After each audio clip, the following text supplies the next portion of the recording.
नमस्कार दोस्तों, कैसे हैं आप सब लोग। आप सभी लोगों का हमारे नई वीडियो में बहुत बहुत स्वागत है। आज हम बात करने वाले इंसिडेंट और सेंटिनल इवेंट के बारे में। इन दोनों के बारे में जानना आपको बहुत ज़रूरी है। यदि आप हॉस्पिटल में वर्क कर रहे हो, आप as a nursing staff work कर रहे हो, आप एज ए टेक्नीशियन वर्क कर रहे हो, या आप एज ए सुपरवाइज़र वर्क कर रहे हो, या फिर आप क्वालिटी मैनेजर, ऑपरेशन मैनेजर हो, तो आपको इंसिडेंट के बारे में और सेंटिनल इवेंट के बारे में अच्छे से नॉलेज होनी चाहिए। अब सबसे पहले होता क्या, देखो इंसिडेंट होता क्या है, मैं आपको एक फॉर एग्जांपल बता देता हूँ कि पेशेंट फॉल हो गया। पेशेंट फॉल है, ये आपका एक इंसिडेंट हो गया।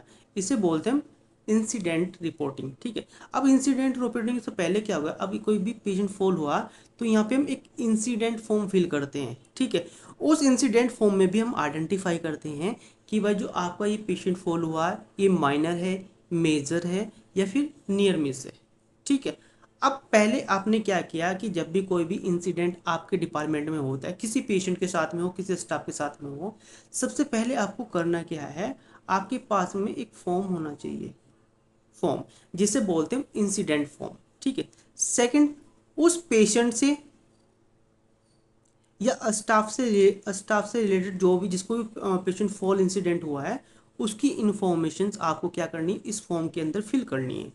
थर्ड आएगा कि भाई इस पेशेंट को जो इंसिडेंट हुआ है, ये आपका मेजर था, माइनर था, या नियर मिस था।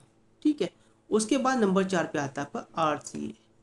आरसीए का मतलब होता है रूट कोज एनालिसिस। भाई ये पेशेंट गिरा है तो क्यों गिरा है। सपोज मैं पेशेंट ही मान ले, तो पेशेंट गिरा तो गिरा क्यों है। बाय चांस आप इमरजेंसी से वार्ड में किसी पेशेंट को लेके जा रहे हो, आप व्हील चेयर पर लेके जा रहे हो, लेकिन आपने क्या किया, जब व्हील चेयर पर लेके जा रहे हो आपने बेल्ट नहीं लगाई थी, जिसे हम सेफ्टी बेल्ट भी बोलते हैं। जब आपने सेफ्टी बेल्ट नहीं लगाई तो वहाँ पे पेशेंट के चांसेस गिरने के बढ़ जाते हैं। तो पेशेंट क्यों गिरा, सपोज को उस व्हील चेयर पर आपकी सेफ्टी बेल्ट नहीं थी, उस सेफ्टी बेल्ट ना होने की वजह से आपका पेशेंट गिर गया। तो ये आपका आ गया रूट कोज एनालिसिस में। अभी पेशेंट क्यों गिरा, सेफ्टी बेल्ट नहीं थी। अब नंबर आता है 5, नंबर 5 पे आता है कापा, जिसे बोलते हैं हम corrective action and preventive actions. भाई आपको प्रॉब्लम तो मिल गई थी, जो आपकी व्हील चेयर थी उसमें सेफ्टी बेल्ट नहीं थी, उसके बाद आपने क्या किया। भाई मैंने क्या किया, मैंने उसकी कोटेशंस मंगाई, जो भी अपना स्टोर इंचार्ज है उसको इन्फॉर्म दी कि भाई मेरे पास में जो भी व्हील चेयर है उसकी मुझे सेफ्टी बेल्ट चाहिए। मैंने वो सेफ्टी बेल्ट मंगाई और अपनी व्हील चेयर में लगा दी।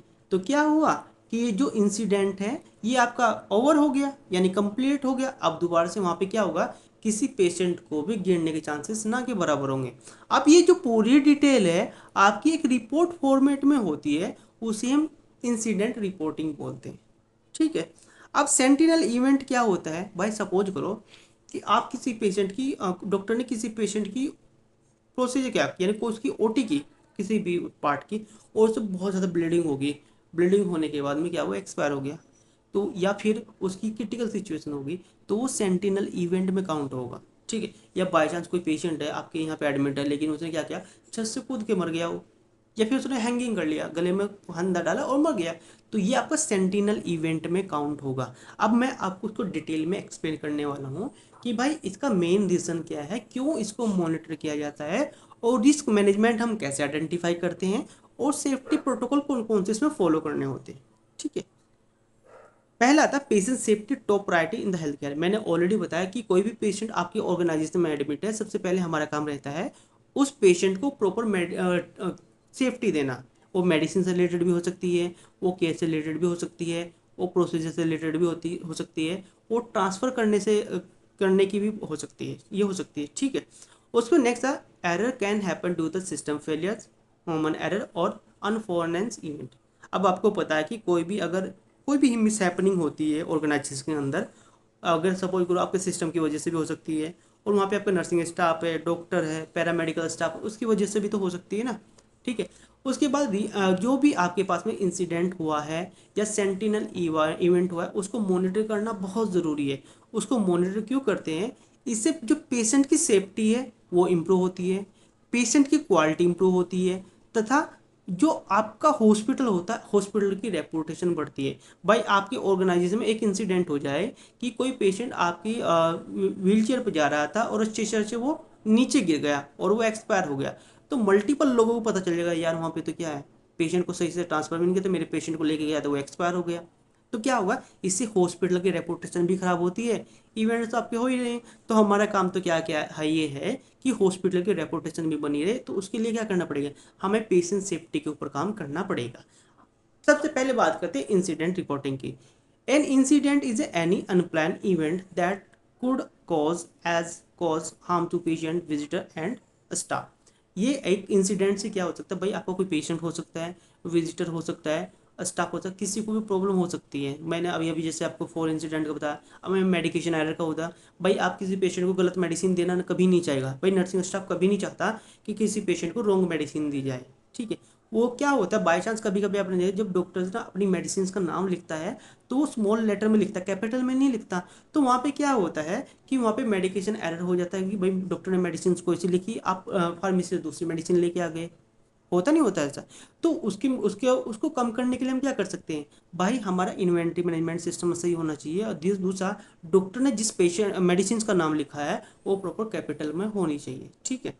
नेक्स्ट आता है, एग्जाम्पल बता देता हूँ मैं आपको, जैसे मैंने अभी आपको बताया patient fall for the bed. अब पेशेंट फॉल, अब क्या यहाँ पे एक चीज़ ध्यान ध्यान करने वाली है, patient fall from the bed. अब आपने देखा होगा जब आप कभी न्यूरो डिपार्टमेंट में जाओगे तो आपने देखा होगा वहाँ पे मल्टीपल पेशेंट ऐसे होते हैं जो अपने बेड से भी उठ उठ के भागने की कोशिश करते हैं, ठीक है, उनको फिर डिस्टेंट किया जाता है। अब कभी कभी आप अचानक उठ के भागोगे और आप उसकी जो साइड ले रहे हैं उसमें फंस गए, नीचे गिर गए, ऐसा तो हो सकता है ना, चांसेस हैं। या कभी कभी कुछ पेशेंट ऐसे होते हैं जो अनकॉन्शियस सिचुएशन में होते हैं लेकिन उनका मूवमेंट रहता है, जैसे कुछ लोग देखे सोते सोते चलने लग जाते हैं, ऐसे चला वो गिर गया, ऐसे हो सकते हैं ना एविडेंस, ऐसे इंसिडेंट हो सकते हैं, ठीक है। नेक्स्ट आता है आपका रोंग मेडिसिन की वो, अब मैं मोस्टली अभी बताया था ये बहुत ज़्यादा होता है। यदि आप चाहते हो रोंग मेडिसिन पेशेंट को देना, और आप चाहते हो कि फ्यूचर में ना हो, आपने मेडिसिन दे दी, रोंग मेडिसिन पेशेंट को दे दी, लेकिन आप चाहते हो कि मैं फ्यूचर में ना दूँ, तो आपको क्या करना पड़ेगा भाई, पहले आपको IPSC गोल को फॉलो करना पड़ेगा, ID बैंड को चेक करना पड़ेगा। ID पैड को चेक किससे करोगे, पेशेंट की फाइल से करोगे, पेशेंट की फाइल में जो मेडिसिन का नाम लिखा उसको वेरीफाई करोगे तब दोगे ना। उसके बाद में अगर आप हाई रिस्क मेडिसिन दे रहे हो, हाई रिस्क मेडिसिन देने के लिए भी आप क्या करना पड़ेगा, आप डबल चेक करोगे, आप खुद भी चेक कराओगे, अपने इंचार्ज से भी चेक कराओगे, उससे क्या होगा, पेशेंट को रॉन्ग मेडिसिन नहीं दी जाएगी। अब बाई चांस अगर पेशेंट को आपने रॉन्ग मेडिसिन दे दी, ठीक है, अब क्या होगा, वो आपके इंसिडेंट में काउंट होगा, इंसिडेंट में काउंट होने के बाद भाई इंसिडेंट रिपोर्टिंग भी बनेगी, आपका RC भी होगा, आपका काबा भी होगा, आपकी रिपोर्ट भी बनेगी, आपको ट्रेनिंग भी दी जाएगी, फिर उसके बाद उसको इम्प्रूव भी किया जाएगा कि भाई दोबारा से मेडिकेशन एरर डिपार्टमेंट में हो रही है नहीं हो रही, उसको भी मॉनिटर किया जाएगा। तो बहुत लंबी प्रोसेस हो जाती है, ठीक है।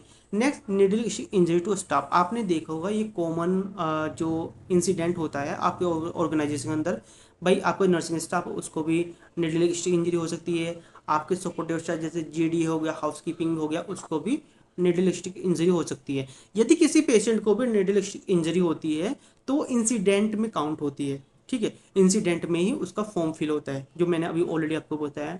अब दूसरा यहाँ पे मेन छोटा सा पॉइंट यह आता है कि भाई हम निडलिस्टिक इंजरी को रिड्यूस कैसे करें। देखो क्या होता है, सबसे पहले तो जब भी आप कभी रिकैपिंग मत करो, कभी भी अगर आपने पेशेंट को मेडिसिन दी है तो आप रिकैपिंग बिल्कुल भी मत करो। और अगर आपको लगता है कि नहीं मुझे रिकैपिंग करनी है तो आपको सिंगल हैंड से रिकैपिंग करना है। इससे क्या होगा, इससे भी NSI होने के चांसेस कम हो जाते हैं।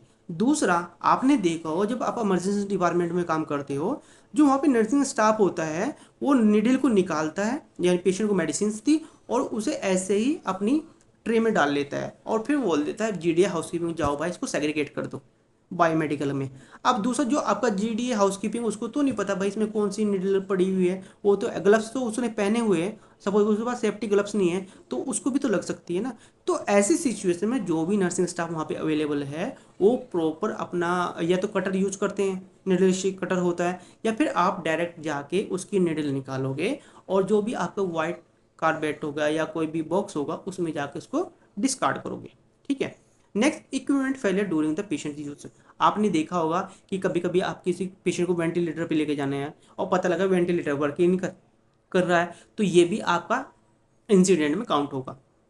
नेक्स्ट आता है ब्लड सैंपल मिक्स अप, आपने देखा हो कभी कभी मल्टीपल जो ब्लड सैंपल्स आते हैं वो मिक्स हो जाते हैं, ठीक है, ये भी आपका दूसरा। ये अभी मैं एक और बताऊंगा, ये आपका सेंटिनल इवेंट में भी काउंट होता है, वो किस तरह से होता है वो आगे बताऊंगा। अब टाइप ऑफ इंसिडेंट, ये बहुत ज़रूरी है, आपको पता होना चाहिए कि भाई किस किस टाइप के इंसिडेंट हॉस्पिटल के अंदर होते हैं। सबसे पहला था near miss, error cause before reaching the patient या रॉन्ग ड्रग्स ऑलमोस्ट गिवन। अब मैंने आपको पहले बताया था, मैं थोड़ा सा अभी फिर बता देता हूँ। भाई नियर मिस होता कैसे है, सपोज करो कि ये आप हो, ठीक है, आप अपने काउंटर पे बैठे हो और दूसरा ये हो गया आपका पेशेंट। अब क्या हुआ, आपने यहाँ से काउंटर से मेडिसिन ली और आपने तो ना चेक की, ना डबल चेकिंग की, ना उसको वेरीफाई किया, और यहाँ से काउंटर से उठाया और इस पेशेंट के पास पहुँच गया। इस पेशेंट को जैसे ही मेडिसिन देने लगा ये इस पेशेंट को, और इसने देखा यार मैं एक बार वेरीफाई कर लेता हूँ, इसने वेरीफाई किया, ओह यार मेडिसिन तो शायद मुझे लगता है गलत है। ये वापस लेके आ गया अपने काउंटर पे और इसने आके चेक किया, भाई ये मेडिसिन देख लो, इस मेडिसिन पेशेंट की है या नहीं। इसने चेक किया, ओह ये मेडिसिन तो भाई दूसरे पेशेंट की। क्योंकि क्या होता है, कभी कभी दो पेशेंट आपके क्या होते हैं, सेम नाम के हो सकते हैं, सेम एड्रेस हो सकता है, सेम डेट ऑफ बर्थ हो सकती है, सेम फादर नेम हो सकता है, लेकिन उनका यूएचआईडी नंबर कभी भी सेम नहीं होगा, उनका आईपीडी नंबर कभी भी सेम नहीं होगा। उससे इसने आइडेंटिफाई किया, नहीं यार मैं तो पेशेंट को गलत मेडिसिन देने जा रही थी। अब इसने आइडेंटिफाई कर लिया, ये काउंट होगा आपका नियर मिस में। बाई चांस इस पेशेंट को मेडिसिन दे देती और उसके बाद देखते हो ओ यार मैंने तो गलत मेडिसिन दी इस पेशेंट को, तो काउंट होता फिर आपका इंसिडेंट में, जिसे बोलते हैं मेडिकेशन एरर में। ओके, अब होता क्या है, जब अगर ये नियर मिस हो गया तो इस नर्सिंग की रिस्पॉन्सिबिलिटीज़ है अपने इंचार्ज को इन्फॉर्म करना, या फिर नर्सिंग सुपरिटेंडेंट को इन्फॉर्म करना, या क्वालिटी मैनेजर को इन्फॉर्म करना कि मेरे यहाँ पे एक नियर मिस हुआ है और इस तरह से हुआ। इसका मतलब क्या आता है, यदि आप नियर मिस बता रहे हो ना, तो आपके यहाँ पे इंसिडेंट होने के चांसेस कम रहते हैं, क्योंकि आप उसके लिए अवेयर हो। ठीक है, कभी कभी आपको डांटा नहीं जाता कि भाई आपकी इंसिडेंट हो आपकी वजह से हो गया, नहीं। हॉस्पिटल का जो मेन काम होता है वो पेशेंट सेफ्टी के लिए होता है। पेशेंट सेफ्टी क्यों जरूरी होती है, क्योंकि आपको उससे रिलेटेड नॉलेज होनी चाहिए। ठीक है, नेक्स्ट आता है आपका एडवर्स इवेंट। भाई एडवर्स इवेंट होता कैसे है, आपने देखा होगा एरर द कोज हार्म्स। अब पेशेंट को अभी आपने रोंग सर्जरी कर दी, रोंग सर्जरी करने के बाद में क्या पेशेंट एक्सपायर हो गया, तो एडवर इवेंट में काउंट हो गया या सेंटिनल इवेंट में काउंट होगा। ठीक है, दूसरा fall leading to the fracture. आपने देखा कि वो चल रहा था और चलते चलते गिर गया, होता ना कभी कभी, भाई आप चल रहे थे और रिपट के गिर गया, आपको पता लगा फ्रैक्चर हो गया, तो आपका एडवर्स इवेंट में काउंट हो जाएगा ये। ठीक है, नेक्स्ट आता है no harms event. No harms event क्या होता है, इंसिडेंट अगर but don't do not harm to the patient. अब पता लगा कि आपने सपोज करो कि आपको आप गिर गए बाय चांस, फॉर एग्जाम्पल आप गिर गए लेकिन आपको कोई चोट ही नहीं लगी, नो हार्म में आ जाएगा ना ये। भाई आप गिर तो गए लेकिन आपको कोई चोट नहीं लगी, ये नो हार्म इवेंट में काउंट हो जाएगा। Next why report incident. भाई अब ये बोल रहा है कि भाई देखो हॉस्पिटल के अंदर इंसिडेंट रिपोर्ट करनी क्यों जरूरी है। सबसे पहले आता है कि यदि आप रिपोर्ट इंसिडेंट रिपोर्ट रेज कर रहे हो तो वहां पे आप काम कर रहे हो पेशेंट सेफ्टी के ऊपर। ठीक है, second identify root cause of error. अब आप यहाँ पे दूसरा देखते हो कि भाई अगर मेरे यहाँ पे इंसिडेंट हो रहा है तो उसके पीछे रीज़न क्या है, मैं कैसे अपने ऑर्गेनाइजेशन के अंदर इंसिडेंट को रिड्यूस कर सकता हूँ, उसका तो पता होना चाहिए ना। यदि आपको उसका पता नहीं है तो वो तो भाई आप जितने भी जो इंसिडेंट एरर है वो तो कंटिन्यू होते रहेंगे। तो आपका काम है रूट कोज एनालिसिस, यानी आरसीए करना जरूरी है। आपको आइडेंटिफाई करना पड़ेगा कि भाई मेरे हॉस्पिटल के अंदर पेशेंट गिर क्यों रहा है, कहीं ऐसा तो नहीं फ्लोर ब्रेक से टूटा हुआ है, या ऐसा तो नहीं है कि वो गीला रहता है, या ऐसा तो नहीं वो स्लिपेबल है। ठीक है, वो चीज़ आपको आइडेंटिफाई करनी पड़ेगी। नेक्स्ट आता है prevent recurrence. Next promote a culture of safety not blame. Next incident reporting process. अब यहाँ पे हम बात करते हैं कि आप ऑर्गेनाइजेशन के अंदर इंसिडेंट को कैसे रिपोर्ट करोगे। उसके लिए कुछ स्टेप होंगे, मैंने ऑलरेडी आपको बताया, दोबारा से मैं आपको बता देता हूँ। सबसे पहला आता है आइडेंटिफाई। आपको क्या करना है, सबसे पहले आइडेंटिफाई द इंसिडेंट इमीडिएटली। यदि कोई भी इंसिडेंट होता है आपको इमीडिएटली उसे आइडेंटिफाई करना पड़ेगा, और उसका टाइप भी आपको पता करना पड़ेगा। भाई जो इंसिडेंट है मेरा इंसिडेंट हुआ है, सेंटिनल इवेंट हुआ है, या एडवर्स इवेंट हुआ, ये आपको आइडेंटिफाई करना पड़ेगा। उसके बाद report using hospital incident reporting form. ये आपके दो तरह से हो सकते हैं जो इंसिडेंट रिपोर्टिंग फॉर्म होते हैं।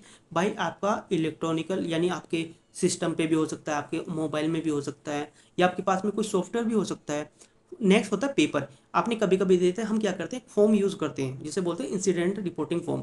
हम फॉर्म यूज़ करते हैं और अपने पास में डेटा बना के रखते हैं। इन दोनों में से आप कोई सा भी यूज़ कर सकते हो, डिपेंड करता है आपके ऊपर। सबसे पहले आपने क्या किया, आपने प्रॉब्लम को आइडेंटिफाई किया। दूसरा आपने क्या किया, इंसिडेंट रिपोर्टिंग फॉर्म यूज़ किया। उसके बाद बनाए अपने डॉक्यूमेंट। डॉक्यूमेंट बनाए who, what, when, where, how. देखो यहाँ पे ये जो पूरी प्रोसेस है, किसको, क्या, व्हेन, वेयर, हाउ, यानी अगर कोई इंसिडेंट हुआ तो क्यों हुआ, क्या कारण था, कहाँ पे हुआ, क्यों हुआ, इसे कैसे हम रोक सकते थे, ये सब चीज़ें आपको यूज़ करनी है। उसके बाद submit report to the quality and patient safety officers. अब आपको क्या करना है, जब आप ये रिपोर्ट बना लेते हो, ये रिपोर्ट बनाने के बाद में आपको क्या करना पड़ेगा, जो भी आपका क्वालिटी मैनेजर है या पेशेंट सेफ्टी ऑफिसर है उसको सबमिट कर देना कि सर हमारे डिपार्टमेंट में ये इंसिडेंट हुआ था, उसकी ये रिपोर्ट है। अब इन्वेस्टिगेशन एक्शंस, अब आपने रिपोर्ट सबमिट कर दी, अब क्वालिटी वाला क्या करेगा या पेशेंट सेफ्टी ऑफिसर क्या करेगा, वो आरसी करेगा। भाई ये प्रॉब्लम हुई क्यों, ये इंसिडेंट क्यों हुआ, उसके रीज़न को देखेगा, ठीक है। फिर उसके बाद करेक्टिव एक्शन, प्रिवेंटिव एक्शन करेगा कि भाई फ्यूचर में जाके ये इंसिडेंट दोबारा से ना हो। ओके। अब आते हैं sentinel event. Sentinel event according to joint, अब यहाँ पे जो सेंटिनल की बात कर रहे हैं, जेसीआई और एनईपीएच की जो गाइडलाइन है उसके ब्याह पे हम बताने वाले हैं। A sentinel event unexpected occur involve death, serious physical psychological injury और रिस्क थ्रॉफ। ठीक है। अब आपने देखा है यहाँ पे जो सेंटिनल इवेंट होते हैं ये अनएक्सपेक्टेड अकर होते हैं, यानी अपने आप हो जाते, पता भी नहीं चलता। जैसे आपने देखा कभी कभी किसी पेशेंट की डेथ हो गई, ठीक है, कोई पेशेंट सीरियस फिजिकल या फिजियोलॉजिकल इंजरीज हो गया, होता नहीं होता, या किसी की आपने रोग सर्जरी करी उसे ब्लीडिंग हो गई, तो आएगा तो सेंटिनल इवेंट में ही ना हो। ठीक है। नेक्स्ट, सेंटिनल इवेंट होते कौन कौन से हैं ये आपको पता होना चाहिए। जैसे सबसे पहले आता है आपका for example wrong site, wrong patient, wrong procedure surgery. आपने देखा होगा इसको, देखो ये आपका सेंटिनल इवेंट में रोंग साइट हो गया, रोंग पेशेंट हो गया, रोंग प्रोसीजर सर्जरी हो गया, ये सबसे ज़्यादा होता है। और इसको करने के लिए हम क्या करते हैं, आपने देखा हो ओटी में, यदि आप एज ए टेक्नीशियन वर्क किया होगा तो आपको पता होगा ओटी में इसको रिड्यूस करने के लिए साइट मार्किंग करते हैं।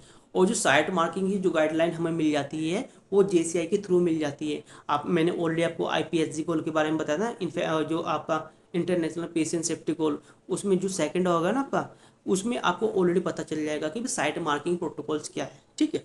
नेक्स्ट कौन सा होता है सेंटिनल इवेंट्स, नेक्स्ट होता है suicide of patient in the hospital. यदि किसी पेशेंट ने और हॉस्पिटल के अंदर सुसाइड कर लिया तो वो भी सेंटिनल इवेंट में काउंट होता है। Next, death or serious disability due to medication error. यदि किसी पेशेंट को मेडिकेशन एरर हुआ और मेडिकेशन एरर होने की वजह से उसकी डेथ हो गई, या फिर क्या हुआ, वो अब वो उसे कोई ना कोई प्रॉब्लम हो गई, उसे दिखना बंद हो गया, उसके ब्रेन ने काम करना कम बंद कर दिया, तो ये सब चीज़ें भी आपकी सेंटिनल इवेंट में आती है। फिर आती है metal death and unexpected newborn death. आपने देखा होगा कभी कभी आप किसी पेशेंट को रॉन्ग मेडिसिन दे देते हो या उसकी केयर नहीं करते, अब हमें पता वो अचानक से मर गया, तो आप उसको भी सेंटिनल इवेंट में काउंट कर सकते हैं। उसके बाद आता है next, blood transfusion reaction with the mismatch blood. आपने देखा होगा कि आप जब भी किसी कभी ब्लड बैंक से ब्लड को मंगाते हैं तो वहाँ पे एक रिक्वेशन फॉर्म जाता है, रिक्वेशन फॉर्म के थ्रू हम ब्लड मंगाते हैं और उसके साथ में क्रॉस मैच फॉर्म भी होता है। हम आइडेंटिफाई करते हैं कि भाई जो पेशेंट्स के लिए ब्लड मंगा रहे थे वो है या नहीं है, वो पूरी मैसेज होते हैं। लेकिन अगर आपके पास में क्या हो, मिसमैच आ गया, ठीक है, और आपने पहले देने से पहले आपको आइडेंटिफाई कर लिया या अपने पेशेंट को दे दिया, तो आप उसे सेंटिनल इवेंट में काउंट करोगे। ठीक है। फिर आता है पेशेंट एब्डक्शंस और एलोपेमेंट्स। आपने देखा होगा कभी कभी ना पेशेंट्स में ना कभी कभी आपस में इतनी लड़ाई झगड़ी हो जाती है, पेशेंट डॉक्टर्स के साथ में, अटेंडिंग के साथ में लड़ने लग जाता है, तो ऐसी सिचुएशन भी आपकी सेंटिनल इवेंट में काउंट होती है।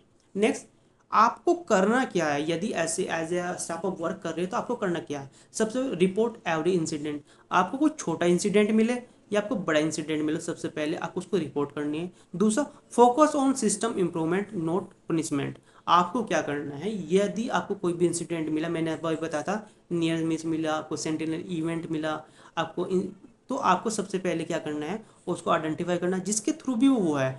आपको उसे डांटना नहीं है, उसे समझाना है, क्योंकि आपका मेन काम है सिस्टम को इम्प्रूव करना।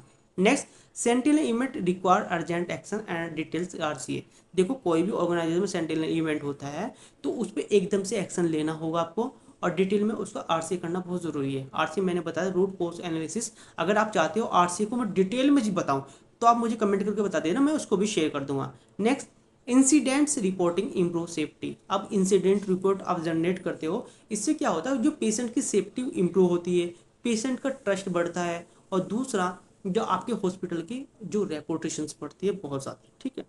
Next, incident report any unusual event. देखो जो आपके इंसिडेंट है वो माइनर और मेजर हो सकते हैं, लेकिन जो सेंटिनल इवेंट है वो सीरियस हार्म हो सकती है। ठीक है।